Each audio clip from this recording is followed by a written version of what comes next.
হাজারো লাখো নওজোয়ান আল্লাহকে ভুলে গেছে, নামাজকে ভুলে গেছে।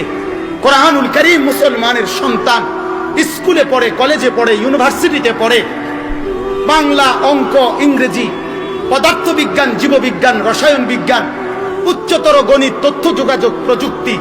সকাল ফজরের পর থেকে একবার প্রাইভেট, একবার কোচিং, একবার হাউস টিউটর, একবার স্কুলের টিউটর।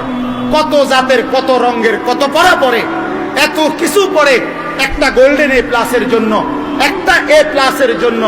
এক মুসলমানের সন্তান এত কঠিন থেকে কঠিন বিষয় সব কিছু পড়তে পারে, কিন্তু সেই ছেলেটা মেট্রিক পড়ুয়া, ইন্টারমিডিয়েট পড়ুয়া, কলেজ পড়ুয়া, অনার্স পড়ুয়া, মাস্টার্স পাস করা, এমফিল করা, পিএইচডি করা, ডক্টরেট করা, এফসিবিএস করা, এমবিবিএস করা, এফআরসিএস করা, এরকম মুসলমান যদি বলে হুজুর আমি কোরআন পড়তে পারি না, এর চাইতে লজ্জার কথা, এর চাইতে দুঃখের কথা, এর চাইতে অপমানের কথা, এর চাইতে বেইজ্জতির কথা এই আসমানের নিচে জমিনের উপরে আর কিছু হইতে পারে না।